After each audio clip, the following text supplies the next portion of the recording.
પૂજ્યું, રામ નામ પૂજ્યું એટલે ફરીથી અજવાળું થયું. જુઓ, અંધારાને દૂર કરનાર એક જ ભગવાનનું નામ છે. કયું અંધારું? આપણી અંદર જન્મોનું અંધારું પડ્યું છે. આ જીવ 84 લાખ યોનિમાં ફરી અને મનુષ્ય યોનિમાં આવ્યો છે. તો કેટલા બધા કર્મો જીભાભાઈ આપણી સાથે છે. જો આ કર્મોને કાપવા હોય, પૂરા કરવા હોય, તો ભગવાનના નામ સિવાય બીજો કોઈ ઉપાય નથી. ગમે એટલું રૂ પડ્યું હોય, હજારો મણ રૂ હોય, પણ એને એક અંગારો લાગે તો હજારો મણ રૂ બળીને ખાક થઈ જાય. એમ હજારો જન્મોના કર્મો છે, પણ ભગવાનના નામનું અજવાળું થાય એટલે કર્મો વિરાતા કાનજીભાઈ આપોઆપ બળી જાય. આ ભગવાનનું નામ એવું છે, રામ નામ એવું છે. હનુમાનજીની સાક્ષી ભગવાન શિવની સાક્ષી છે. એમાં ભગવાન પિયરની વાટ રોકતા નથી. તો આપણે સંસારમાં પણ શીખ લેવાની છે.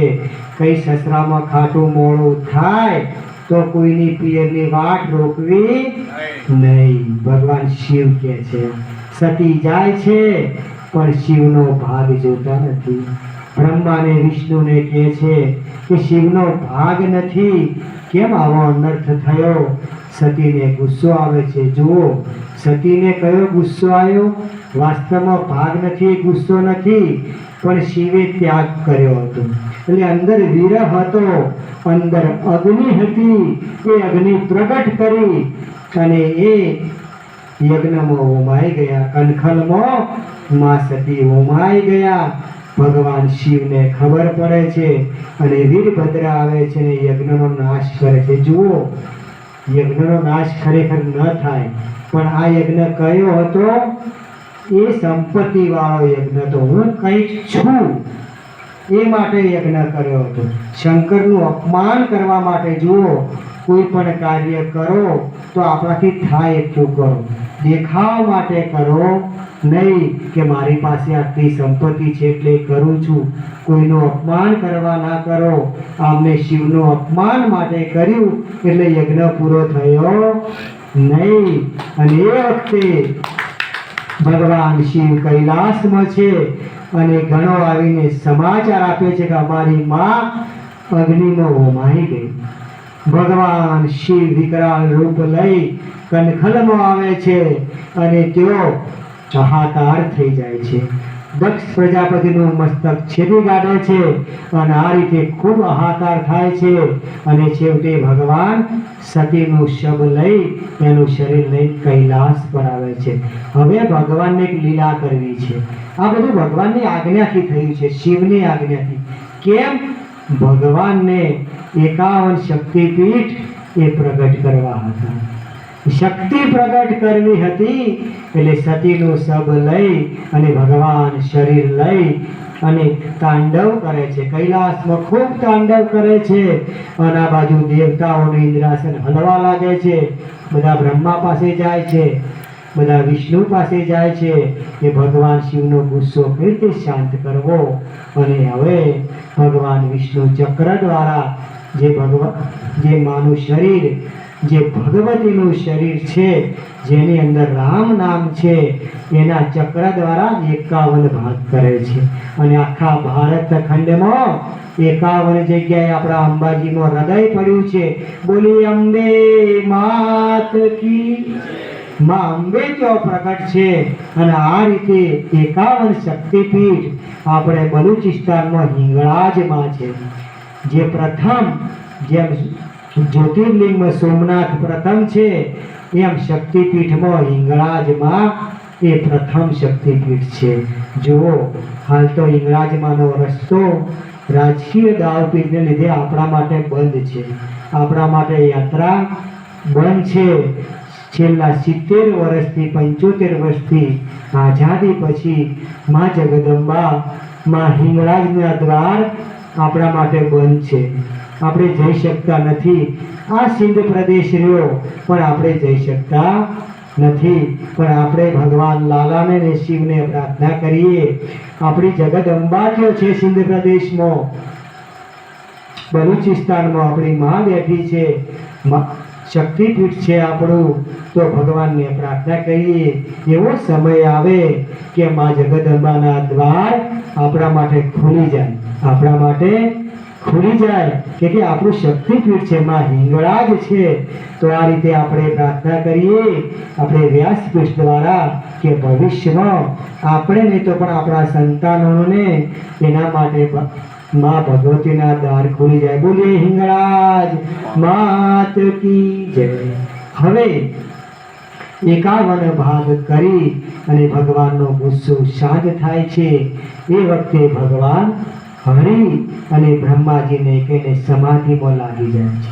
એવી સમાધિ લગાવે છે કે 87,000 વર્ષ સુધી, રામાયણ કહે છે કે 87,000 વર્ષ સુધી ભગવાન સમાધિમાં રહે છે. આ બાજુ તારકાસુર નામનો એક દાનવ, એક દૈત્ય, જુઓ દરેક કથામાં દાનવ તો આવશે ને આવશે, દૈત્ય તો આવશે ને, કે દુર્યોધન આપણી અંદર જ પડેલો છે.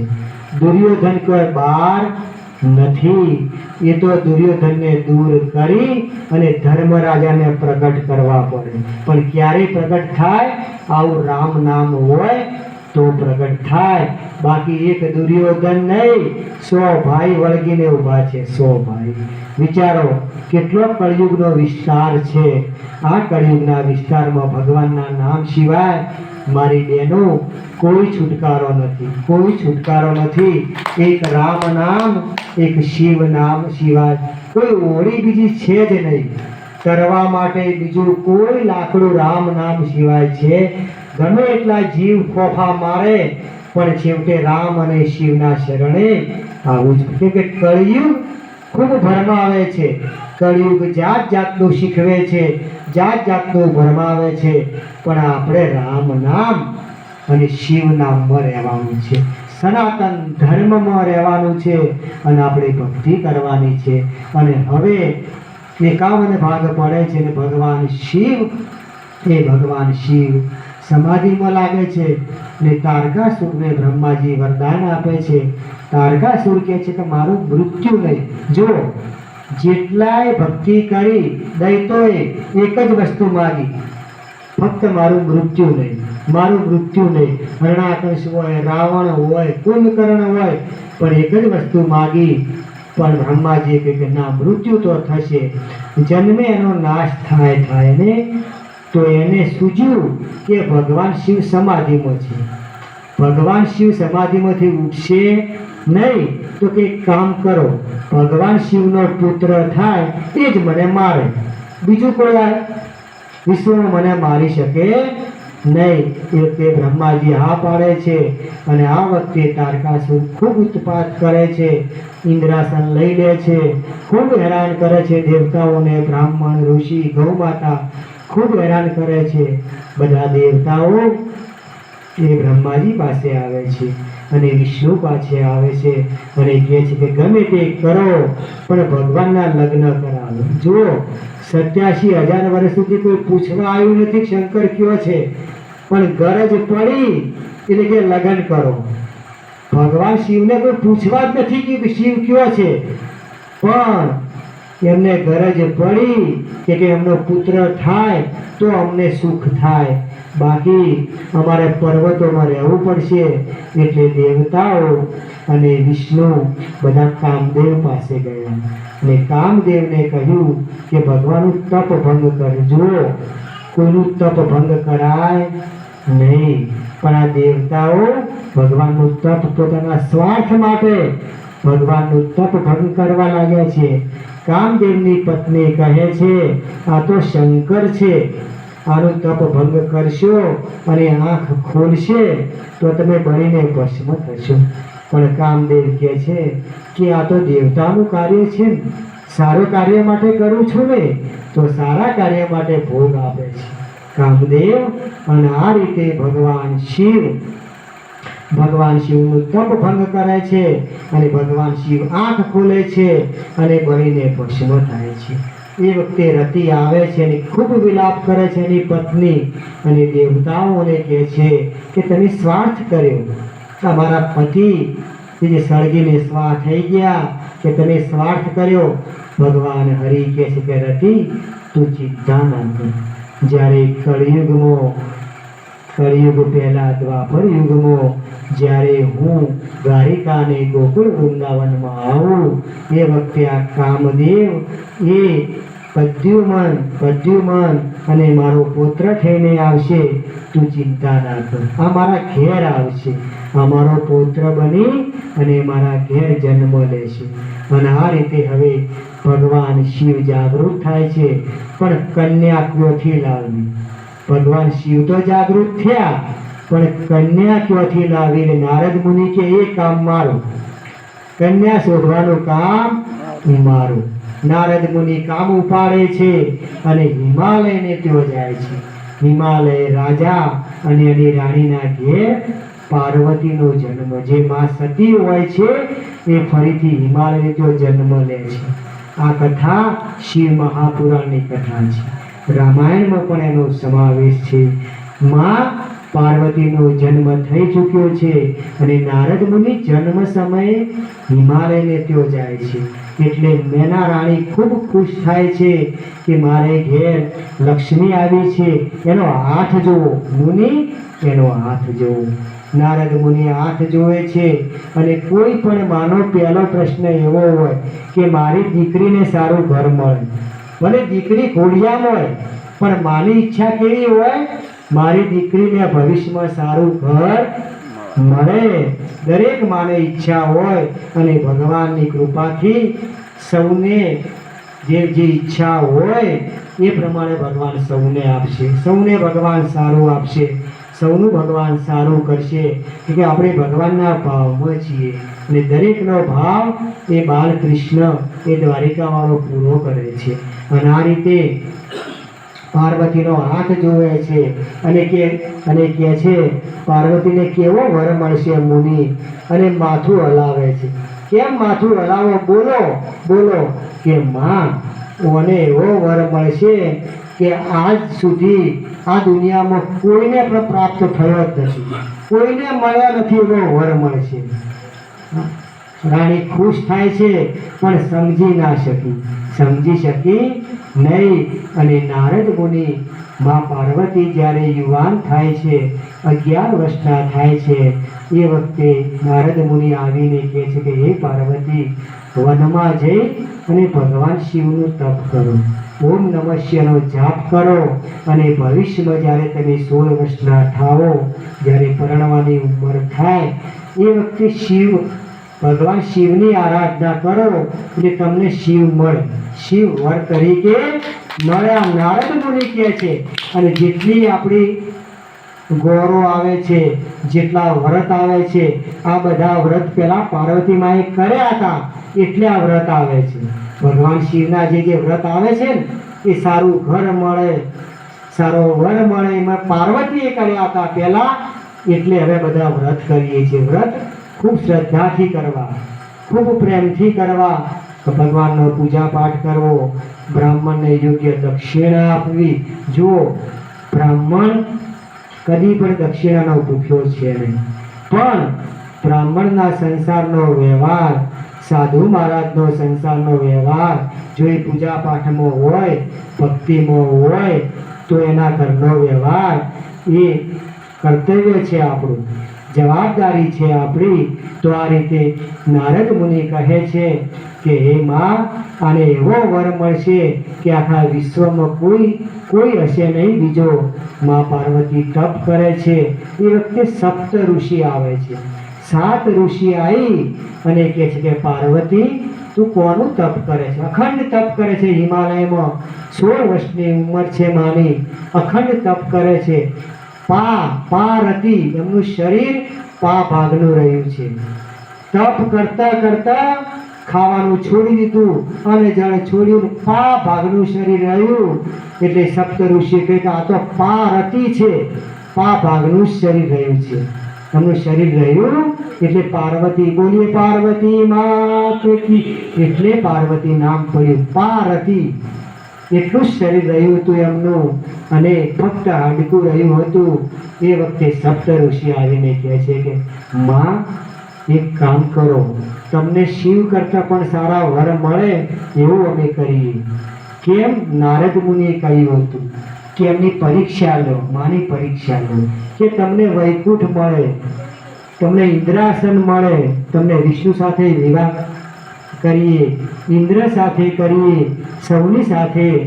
પણ એ વખતે માં કહે છે કે ના, મારા વિવાહ શંકર સાથે જ થશે, મારે વિષ્ણુ સાથે કે બ્રહ્મા સાથે લગ્ન કરવા.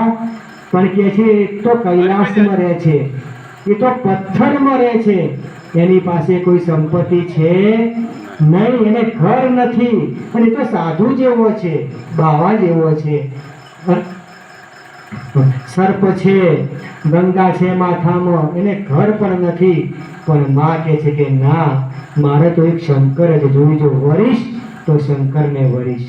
અને સપ્ત ઋષિ આશીર્વાદ આપે છે, અને આ બાજુ બ્રહ્મા વિષ્ણુ અને સૌ આવે છે, અને ઇન્દ્ર દેવતાઓ આવે છે, અને લગ્ન તેઓ હિમાલયના ઘેર કે જાન લઈને જઈએ આપણે. એમની સગાઈ કરે છે, નારદ મુનિ સગાઈ કરે છે. પણ સગાઈ કરતા નેના અને હિમાલયને કહે છે તમે મને હાલ એનું સરનામું ના પૂછતા, હાલ વરરાજાનું ઠેકાણું પૂછતા, હું તમને જે શ્રીફળ આલું તે શ્રીફળ તમે સ્વીકારી લો. વરરાજા ખૂબ ઉત્તમ છે, ખૂબ ઉત્તમ છે. અને એ વખતે ખૂબ હરખ થાય છે, અને એ વખતે ઇન્દ્ર અને આદિ દેવો ખૂબ તૈયારી કરે છે ભગવાન શિવના લગ્નની. હવે સાંજે જાન હેડવાની છે, પણ ઇન્દ્ર અને આદિ દેવ, વિષ્ણુ, બ્રહ્માણી, લક્ષ્મી સૌ આવે છે, શણગાર સજીને આવે છે. પણ નારદ મુનિ બોલે કે સૌ તો તૈયાર થયા, પણ વરરાજા, એટલે કે આપણે ભૂલી ગયા, વરરાજાને તો કોઈ લાયા જ નથી. આપણે કોઈ સામાન કે મુગુટ કે પાઘડી કે ફાળ્યું, કોઈ ધોતિયું કે કોઈ વરરાજા માટે તો લાયા જ નથી. તો એ વખતે નારદ મુનિ જાય છે કે ભગવાન, આપણે હિમાલયના ઘેર જવાન છે, જાન જોડી જવાન છે. ભગવાન કે જુઓ, મારી તો ઈચ્છા નથી, પણ આપ સૌની ઈચ્છાથી હું આવું છું. પણ એક શરત, હું જેવો છું એવો જ આવીશ. આ વાઘનું ચોગડું એ વાઘનું ચોગડું જ રાખીશ. આ સાપ એમને એમ રહેશે, ગંગાજી એમને એમ રહેશે. નારદ મુનિ કે ભગવાન વરરાજા થવાનું છે, વરરાજા આવો ના હોય, પણ કે ના, તો કે ના હોય તો કોઈ વાંધો નહીં, હું તો કૈલાસમાં જ છું, મારા કોઈ ઈચ્છા છે. દેવતાઓ કે ભગવાનને લઈ લો જેમ આવે એમ. તો ભગવાન કહે છે હું તો નંદી પર આવીશ. અને ભગવાન શરત કરે છે, નંદી પર ઊંધો બેસીશ, નંદી પર ઊંધો બેસીશ. સૌ દેવતાઓ કહે છે કે ગમે તે કરો પણ લગ્ન પૂરા કરો, ગમે તે કરો પણ શિવના લગ્ન પૂરા.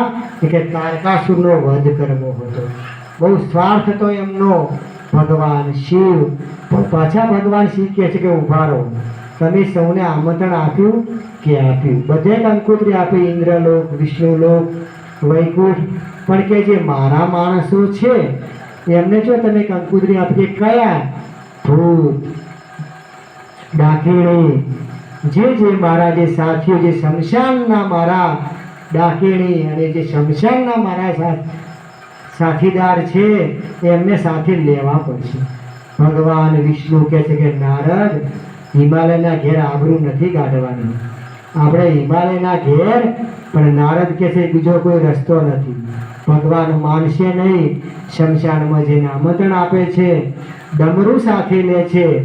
અને એ વખતે વિષ્ણુ કહે છે ભોળાનાથ એક કામ કરો, અમે બધા આગળ જઈએ, અને આ જે તમારી સેના છે એને પાછળથી શાંતિથી લઈને આવો, પણ આવજો ખરા, પાછા વળતા નહીં.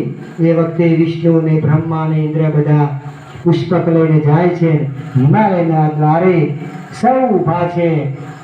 એટલે ઇન્દ્ર આવે છે, એટલે ગામના બધા બોલે છે આજ વરરાજા, આજ વરરાજા. ઇન્દ્ર કહે છે કે ના ના ના, હું વરરાજા નથી, વરરાજા તો પાછળ છે.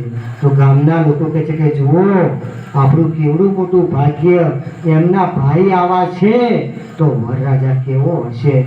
પછી હરિ આવે છે, વિષ્ણુ આવે છે, કેટલું સ્વરૂપ એમનું. એટલે બધા કે આ જ વરરાજા, આ જ વરરાજા.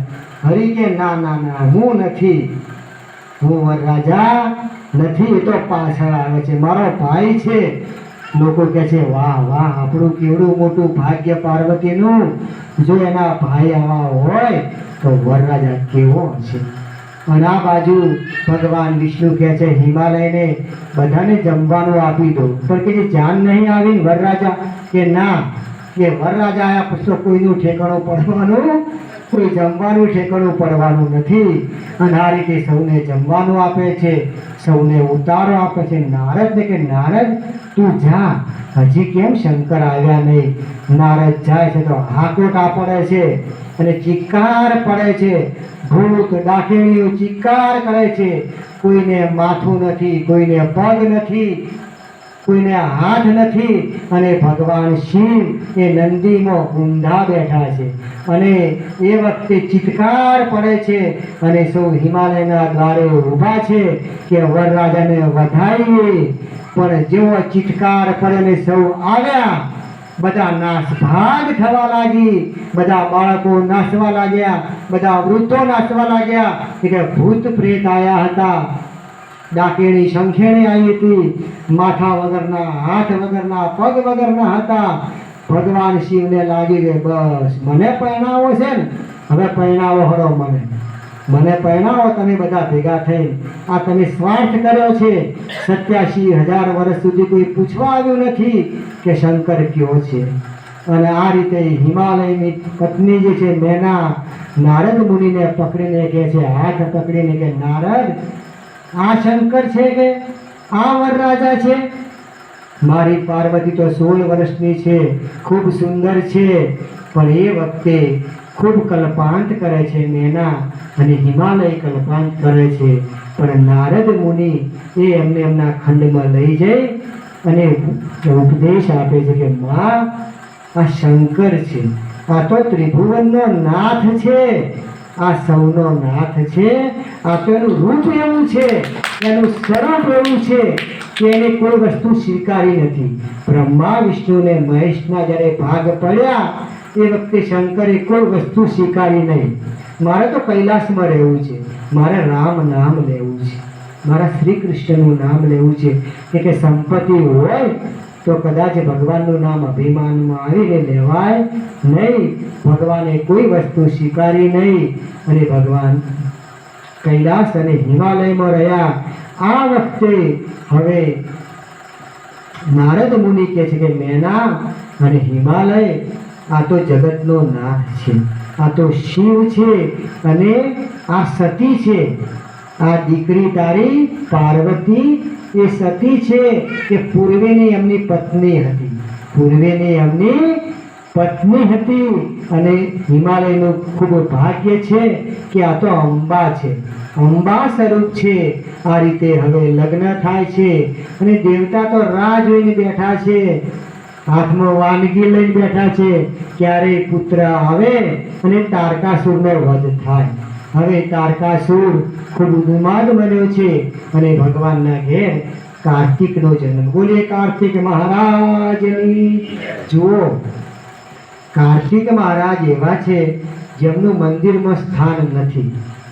આપણા મંદિરમાં કાર્તિકનું સ્થાન હોતું, આખા પરિવાર છે, પણ કેમ નથી એનું કારણ છે. એકવાર કાર્તિક મહારાજ હિમાલયમાંથી રિસાઈ અને દક્ષિણમાં ગયા. દક્ષિણમાં જઈને ઉગ્ર ભગવાનનું તપ કર્યું, નામ લીધું અને ત્યો શંકરને પ્રગટ કર્યા. ત્યો શંકરને પ્રગટ કર્યા અને જ્યોતિર્લિંગ બન્યું. ત્યો શૈલેશ્વર મહાદેવ, શૈલેશ્વર મહાદેવ બન્યા. તો કાર્તિક એ ભગવાનનું જ્યોતિર્લિંગ પ્રગટ કર્યું છે એમને. અને જેને મુરુગન, જેને ઇન્ડોનેશિયા અને દક્ષિણમાં મુરુગન કહેવાય છે, મુરુગન કહે છે કાર્તિકેયને. હવે કાર્તિક અને તારકાસુરનું યુદ્ધ થાય છે, તારકાસુરનો વધ થાય છે અને આ રીતે દેવતાઓનું કાર્ય થાય છે. જો દેવતાઓના કાર્ય માટે માં ફરીથી પ્રગટ થયા, ભગવાન શિવે ફરીથી વિવાહ કર્યા અને દેવતાઓનું કાર્ય કર્યું. જેમ ભગવાને દેવતાઓનું કાર્ય કર્યું એમ ભગવાન આપણું પણ કાર્ય કરે ને કરે. કેમ? દેવતાઓને સ્વાર્થ હતો, એમને ઇન્દ્રાસન સાચવવું હતું. આપણે કોઈ સ્વાર્થ છે, એમને ભજન ન હતું. આપણી પાસે તો થોડું રામ નામ, થોડું પણ છે આપણી પાસે. રામ નામ છે તો ભગવાન તો આપણું કાર્ય કરવાના ને કોઈ સંસારની ચિંતા કરવી નહીં કે છોકરો બાકી છે, છોકરી બાકી છે, વહુને સંતાન નથી. બધું ભગવાન સમયસર કરશે. બધું જીવાભાઈ, આ મારો નાથ બધું સમયસર અમૃતભાઈ કરે છે. બસ એના નામમાં રહેવાનું છે, એના વિશ્વાસમાં રહેવાનું છે. જે લોકોને સ્વાર્થ હતો, જો એમનું કાર્ય કરે તો આપણે તો પરમાર્થમાં રહેવું છે કાનજીભાઈ, તો આપણું કાર્ય કરે ને કરશે. અને આ રીતે હવે ભગવાન શિવ, તુલસી બાબા ભગવાન શિવની સુંદર કથા કરે છે. હવે આગળની કથામાં જે બાળકાંડ છે એમાં આગળની કથામાં યાજ્ઞવલ્ક્ય મુનિ કહે છે અને ભગવાન શિવ કહે છે, કહું ભવાની નિજ અનુભવ અપના, સુનહું ભવાની નિજ અનુભવ અપના. જુઓ, ભગવાન શિવ રામાયણ કહે છે પણ વાંચેલી નથી કહેતા, ગોખેલી કહેતા નથી. એમનો અંદરનો અનુભવ કહે છે. અને જે અંદરનો અનુભવ હોય એ સાચો હોય. જે નિજ અનુભવ એ ઉમાને કહે છે કે ઉમા, આને રામાયણ ગોખેલી નથી, આ તો મારી અંદર રામાયણ પડી છે. નિજ અનુભવ, મારે રામનો અનુભવ છે એ હું તમને, અને અનુભવ સાચો હોય. તો આ રીતે ભગવાન આગળ કહે છે. યાજ્ઞવલ્ક્ય મુનિને ભારદ્વાજ મુનિ કહે છે કે હે મુનિ, ભગવાનને ધરતી પર શા માટે આવવું પડ્યું? રામને અવતાર શા માટે લેવો પડ્યો? એ મને કથા કહો. જેમ રાજા પરીક્ષિત કહે છે કે ભગવાન શ્રી કૃષ્ણને આ ધરતી પર કેમ આવવું પડ્યું, ભગવાન રામને ધરતી પર કેમ આવવું પડ્યું? તો એક જ કારણ હતું, ધર્મની સ્થાપના. તો એ વખતે નારદ મુનિને, એ પણ યાજ્ઞવલ્ક્ય મુનિ કહે છે, ભારદ્વાજ મુનિને પણ કથા કહે છે, એક બાજુ બ્રહ્માજી પણ નારદ મુનિને કથા કહે છે. આ કથાનો ખૂબ વિસ્તાર છે, પણ કૈલાસ પર સતત રામ નામ ચાલે છે, સતત કથા ચાલે છે કે રામને ફરીથી કેમ આવવું પડ્યું, ભગવાનને અવતાર લેવો પડ્યો. તો એ વખતે નારદ મુનિનો જે વિસ્તાર છે, જે વર્ણન છે, એ યાજ્ઞવલ્ક્ય મુનિ કરે છે કે એકવાર નારદ મુનિ, જુઓ દરેક કથા લો એમાં ભગવાન શિવ અને નારદ તો આવે. દેવ ઋષિ છે. એકવાર નારદ મુનિ હિમાલયમાં ગયા, મા ગંગાના કોઠે ગયા. ખળ મા ગંગાનું ઝરણું વહેતું હતું. જો આ પ્રસંગ કયો છે? શિવ મહાપુરાણ કથાનો જે પ્રારંભ થાય છે એ પ્રસંગ છે. નારદ મુનિ મા ગંગાને કોઠે આવીને ઈચ્છા થઈ કે આ બ્રાહ્મણો, આ ઋષિ મુનિ તપ કરે છે, પણ મેં કદી તપ કર્યું નથી. હું તો ઘડીક વૈકુંઠમાં જઉં, ઘડીક બ્રહ્મલોકમાં જઉં, પાછો કૈલાસમાં જઉં, પણ મારે તપ કરવું છે, મારે પલોઠી મારવી છે. અને નારદ મુનિએ મા ગંગાના કોઠે ખળ ગંગા વહેતી હતી અને તો તપ કર્યું. ઓમ નમઃ શિવાય, ઓમ નમઃ શિવાય, ઓમ નમો ભગવતે વાસુદેવાય. એટલું બધું તપ કર્યું કે ઇન્દ્રાસન હલવા લાગ્યું. ઇન્દ્રને લાગ્યું કે જો આ નારદ મુનિ મારું ઇન્દ્રાસન લઈ લેશે તો. એ તો ફક્ત એમના પ્રેમ માટે તપ કરતા હતા, પણ ઇન્દ્રને થયું નારદ મુનિ મારું ઇન્દ્રાસન લઈ લેશે તો. એ ગયા અને કામદેવને કહ્યું કે કામદેવ, આ નારદ તપ કરે છે, ગમે તે કંઈ ઉઠાડો અને તપમાંથી ઉઠાડો, પણ એ કહે છે કે મારો ફરીથી જન્મ થયો છે, આ ફરીથી યુગ આવ્યો. જુઓ, રામાયણ એક નથી, બધા યુગોમાં રામ આવે છે, બધા યુગોમાં શિવ આવે છે, બધા યુગોમાં ફરીથી કૃષ્ણ આવે છે. આ આપણું ભાગવત કહે છે કે યુગો ફરીથી આનું આ જ આવે છે. તો એ કહે છે કે એક વખત શંકરનું તપ ભંગ કર્યો એટલે હું ભસ્મ થયો હતો, પણ નારદનું તપ હું ભંગ કરીશ નહીં. પણ દેવતાઓના કહેવાથી નારદ મુનિ પાસે આવે છે, ખૂબ પ્રયત્ન કરે છે, પણ નારદ મુનિ એ બિલકુલ હલતા નથી, આંખ ખોલતા નથી. નારદ મુનિ આંખ ના ખોલી. કામદેવ બહુ ખુશ થયો અને એની પીઠ પાછળ જઈને કહ્યું કે નારદ, હે નારદ મુનિ, તમે ખૂબ તપ કર્યું, તમે ખૂબ મહાન છો, એની પ્રશંસા કરી. જુઓ, કોઈ પણ કાર્ય તમે કરો અને કોઈ પ્રશંસા કરે અને જો અભિમાન ના આવે તો સાચું, પણ જો અભિમાન આવી ગયું તો એ કાર્ય બધું ફોગટ, બધું કરેલું ફોગટ. નારદ મુનિની પીઠ પાછળ જઈને કાનમાં કહ્યું કે મુનિ, તમે તો શંકર કરતા મહાન છો, હવે આંખ ખોલો, આંખ ખોલો. શંકરથી મહાન કીધું અને એકદમ આંખ ખુલી કે કામદેવ શું છે કે હું આવ્યો તો પણ શંકરનું તપ ભંગ કરી શક્યો, પણ આપનું કરી શક્યો નહીં. આપ તો શંકરથી મહાન છો. બસ શંકરથી મહાન કીધું ને અભિમાન કીધું, તપ ગયું અને અભિમાન આવ્યું અને એકદમ બ્રહ્મા પાસે ગયા અને બધું વર્ણન કર્યું. હું કેટલો મહાન છું, મેં કેટલું તપ કર્યું કે કામદેવ આવ્યો તો અમે આંખ ખોલી નહીં. બ્રહ્મા કહે છે કે જુઓ, તમે એક કામ કરજો. બ્રહ્માને ખબર પડી ગઈ કે તપ કર્યું, કાર્ય સારું કર્યું, પણ અભિમાન થયું. કે આ વાત તમે શંકરને ના કહેતા પાછા કે હું શંકરથી મહાન થઈ ગયો. અને આપણે જો કોઈ એમ કહે કે આ વાત ના કરતા, એ જ વાત કહીએ આપણે. કોઈ આપણને એમ કહે કે આ વાત ના કરતા તો આપણે કોઈને ફોનથી કંઈ પાસ સોગંદ આલીએ, જો કોઈ કહેતા નહીં હો, કોઈ કહેતા નહીં. અને એ રીતે આ વાત આગળ જાય. બ્રહ્મા કહે છે કે જો શંકરને વાત કરતા પણ એમને અભિમાન આવ્યું, કેમ શંકરને વાત ના કરું. સીધા કૈલાસ પર ગયા. ભગવાન શિવ તો ખુશ થયા, આવો ઋષિ આવો, કેટલા બધા વર્ષે આવ્યા તમે, પણ નારદ મુનિ તો અભિમાનમાં હતા અને છાતી ફૂલાવી કહે છે કે શંકર, આપણે બે સરખા થઈ ગયા અને કદાચ સરખા નહીં, હું મહાન થઈ ગયો. શંકર હસવા લાગે કે વાંધો નહીં નારદ મુનિ, આપ ઋષિ છો, આપ બ્રાહ્મણ છો, અમારા કરતાં મહાન છો. કે એમ નહીં, મેં તપ કર્યું છે. તપ કોઈ એમને મહાન થયો નથી, મેં તપ કર્યું છે. ને કામદેવ આવ્યો તે ઉઠ્યો નહીં. ભગવાન શિવને થયું આ તો હરિનો ભક્ત છે અને એને અભિમાન છે. ભગવાન શિવ હસવા લાગ્યા કે એક કામ કરજો હો, હવે વૈકુંઠમાં ઓટો ના મારતા અને હરિને તો વાત બિલકુલ કરતા નહીં. એટલે આમને થઈ કે જો શંકરે ના પાડી, બ્રહ્માએ ના પાડી, શંકરે ના પાડી કે આગળ વાત કરતા, આ તો મારી મહાનતાની વાત છે, આખા વૈકુંઠમાં ખબર પડવી જોઈએ. કેમ કે એમની પ્રશંસા એમને જ કરવી હતી, કદી પોતાની પ્રશંસા જાતે કરાય નહીં.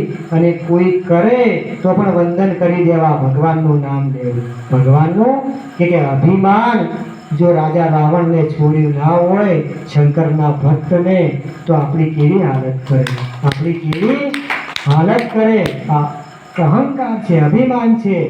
પણ નારદથી રહેવાનું નહીં. કેમ શંકરે ના પાડી, કેમ શંકરે ના, સીધા વૈકુંઠમાં ગયા. અને હરિ તો કે આવો ઋષિ આવો, ખૂબ સન્માન કર્યું. અને સન્માન કરે કે આટલા દિવસ કેવા હતા, આટલા દિવસ કેવા હતા કહ્યું ને એમને કહ્યું કે હું તો તપમાં હતો, હજારો વર્ષથી તપમાં. એ વખતે હરિ હસવા લાગ્યા, આપ નારદ મુનિને તપ, ખોટી વાત છે, આપ તપ કરી જ ન શકો. કે ના, કામદેવને પૂછો, શંકરને પૂછો, બ્રહ્માને પૂછો, મેં ખૂબ તપ કર્યું છે. હરિને લાગ્યું હવે અભિમાન થયું. અને એ વખતે નારદ મુનિ આકાશ માર્ગે જાય છે. અને એ વખતે હરિ આકાશનો માયા નામે એક ગામ ઊભું કરે છે, મોટું ગામ ઊભું કરે છે માયા નામે. અને તો એક કુંવરીનો સ્વયંવર હોય છે, રાજાની કુંવરીનો સ્વયંવર હોય છે. નારદ મુનિ આકાશ માર્ગે જોઈ જાય છે અને કુંવરીનું રૂપ જોઈ જાય છે.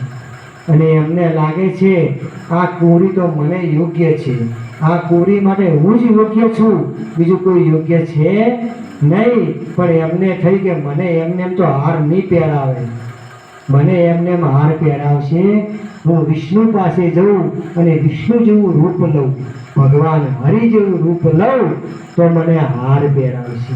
જો એક અહંકાર થયો, અહંકારમાંથી મોહ થયો, પેલા અહંકાર થયો, હવે મોહ થયો અને જાય છે. હરિ કે કેમ પાછા આવ્યા જલ્દી?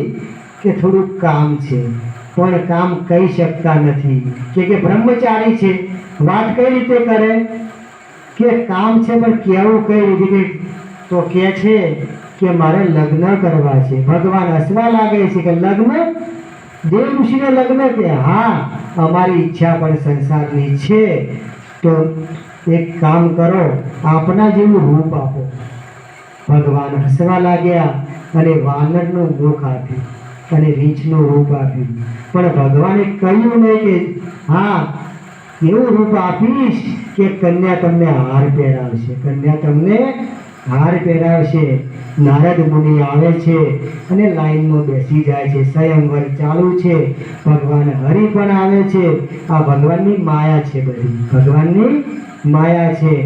નારદ મુનિ એ વખતે બે શિવગણ આવે છે, બે શિવગણ અને બે પાર્ષદ, વિષ્ણુના પાર્ષદ, આ બંને આવે છે અને નારદ મુનિની પાસે આવીને બેસે છે અને હસવા લાગે છે. કેમ કે એનું મુખ એ વાંદરા જેવું હતું અને રીંછ જેવું શરીર હતું, પણ એમને ખબર પડી નહીં ભગવાનની માયા હતી. પેલા ગણ અને પાર્ષદ હસે છે એટલે નારદ મુનિ કહે છે કે ચિંતા ના કરો, હમણાં મારા ગળામાં હાર હશે. હરિના ગળામાં નહીં હોય, મારા ગળામાં હાર હશે. અને કુંવરી આવે છે પણ હરિના ગળામાં હાર પહેરાવે છે. નારદ મુનિની પાસેથી જાય છે પણ જોતી નથી. નારદ મુનિને થયું મારું આવડું મોટું રૂપ, હરિ જેવું રૂપ, અને મારું સામું જોયું નહીં, અભિમાન થયું. અને એ વખતે પાર્ષદોએ કહ્યું કે નારદ મુનિ એક કામ કરો, પાણીમાં જઈને તમારું મુખ જોવો પહેલા, પછી હાર પહેરાવાની વાત કરો. અને નારદ મુનિ જાય છે અને જળમાં પાણીમાં જઈને મુખ જોવે છે. વાંદરાનું મુખ છે, રીંછનું શરીર છે. અને જુઓ, પેલા અભિમાન થયું, મોહ થયો, અને હવે ગુસ્સો આવ્યો. એકદમ કાળ ઝાડ ગુસ્સો દેવ ઋષિને આવ્યો અને ગંગાજળની અંજળી લઈ, કમંડળમાંથી અંજળી લઈને એકદમ હરિને પ્રગટ કરી. બોલ્યા, હરિ તમે આ શું કર્યું? મારું અપમાન કર્યું, મારું અપમાન કર્યું, વાનરનું રૂપ આપ્યું.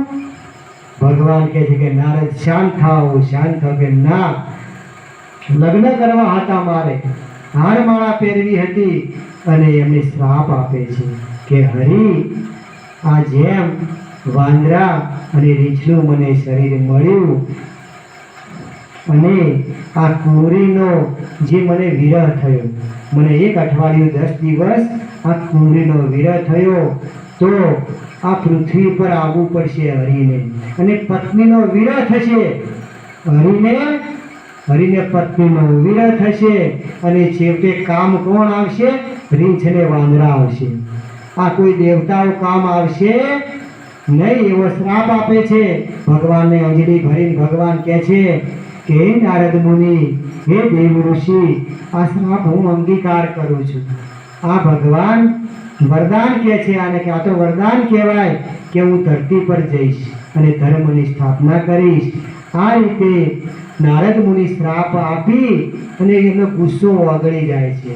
અને ભગવાન બધી માયા સંકેલી લે છે. જો કુંવરી નથી કે માયા ગામ નથી, કોઈ નથી. ભગવાન હસવા લાગ્યા અને નારદ મુનિ બોલ્યા, ભગવાન આ શું છે? આ મને કહો. ભગવાન હરિ હસીને કહે છે કે નારદ, આ તો મારી માયા હતી. તમને અહંકાર થયો એટલે મેં આ કુંવરી કરી, આ સ્વયંવર કર્યો, એટલે આ બધું કર્યું. પણ તમે તો ક્યાં પહોંચી ગયા? અહંકાર, મોહ અને તમે ગુસ્સો કર્યો. જુઓ, ભગવાન શિવ પ્રગટ થયા છે અને કહે છે કે નારદ, હું કહેતો હતો ને કે હરિને વાત ના કરતા, અને તોય તમે હરિને વાત કરી અને તમે હરિને શ્રાપ આપ્યો. અને એ વખતે જે પેલા ગણ હતા જેટલા પાર્ષદ એમને પણ શ્રાપ આપે છે કે જાઓ તમે પૃથ્વી પર રાક્ષસ યોનિમાં જાઓ, રાવણ અને કુંભકર્ણ થઈને આવો, રાક્ષસ યોનિમાં આવો અને ભગવાન હરિ એમનો ઉદ્ધાર કરવા માટે આવશે. તો એ વખતે ભગવાન શિવ કહે છે કે નારદ, કોઈ દિવસ અભિમાન ન કરવું, મોહ ન કરવો ને ગુસ્સો તો એક ક્ષણ પણ ન કરવો. કેમ કે ગુસ્સો તો એવો છે કે એટલો બધો અનર્થ કરે છે ને, ખૂબ અનર્થ. આપણા પરિવાર, કુટુંબ, સગા વાલા, જો પહેલાં તો આપણે સગા વાલા પર ગુસ્સો ઓછો કરતા કે આપણે એમના ઘેર જઈએ એ વખત કરતા, અથવા આપણે હવે તો ફોન આવ્યો એટલે ઘડીકમાં તો આપણે સગાવાલા પર ગુસ્સો કરી દઈએ છીએ. સાચી વાત ને? કે પહેલાં તો આપણે એમના ઘેર જઈએ એ વખતે ગુસ્સો કરતા, એમની કોઈ ભૂલ હોય તો, અને એટલા સુધી તો એ બધું શાંત થઈ જાય. પણ અત્યારે તો જેવી ખબર પડે એવો સીધો ફોન ખખડાવે એટલે સીધું સગાવાલામાં પ્રેમ રહે નહીં. તો કોઈ વાતે ઉતાવળ કરવી. અને જુઓ, ગુસ્સો એવો છે ને કે ગુસ્સો ખૂબ અનર્થ કરે છે. તમે ગુસ્સામાં હો ને ત્યારે આપણું મુખ જોવાનું, દર્પણમાં તમારું મુખ જોવાનું, આ ચહેરો આખો વિકૃત હશે. ગુસ્સો એવો છે કે આપણો ચહેરો આખો વિકૃત થઈ જાય અને ગુસ્સામાં વિવેક ના રહે. ગુસ્સામાં મા, બાપ, પત્ની, પુત્ર, સગા વાલા, ગુરુ, કોઈનો પણ વિવેક રહેતો નથી. કેમ કે ગુસ્સો એટલો બધો ભયંકર છે. તો જીવનમાં ભગવાન શિવ કહે છે ગુસ્સો ન. જ્યારે કોઈ સમય એવો આવે આપણને એમ થાય કે આપણે ગુસ્સો કરવો પડે છે, તો મનમાં રામ નામ લઈ લેવું. 21 વખત રામ નામ લઈ લેવું, 11 વખત, 21 વખત. કેમ કે ઘરમાં આપણે સંસારમાં છીએ એટલે આપણે વાતે વાતે ઓગું પડવાનું. પણ આપણે ગુસ્સો કરવાનો કે મન તો ગુસ્સો કરાવશે, પણ આપણે એ વખતે ભગવાનનું નામ લઈ શાંત રહેવાનું. અડધો કલાક પછી એ વાતની ચર્ચા કરો એટલે આપોઆપ ઉપાય મળી જાય. પણ ગુસ્સો કરો તો એ આખી વાત બગડી જાય. આ ભગવાન શિવ રામાયણમાં ખૂબ શીખામણ. જો શીખવાનું શું છે ભગવાન શિવ પાસેથી? આ જ શીખવાનું છે કે સંસારમાં પ્રેમથી કઈ રીતે રહેવું, પ્રેમથી રહીને ભગવાનનું ભજન કરવું. મહારાજ કોઈ જગ્યાએ સંસાર છોડવાની શાસ્ત્ર વાત કરતું નથી. સંસારમાં રહી અને ભગવાનને ભજવાન છે. કળિયુગમાં જેટલા ભક્તો થયા, નરસિંહ મહેતા હોય, નામદેવજી મહારાજ, જેટલા ભક્તો થયા બધાએ સંસારમાં રહીને ભજન કર્યું છે. સંસારમાં રહીને ભજન. તો ભગવાન શિવ કહે છે કે હે નારદ મુનિ, તમે આટલો ગુસ્સો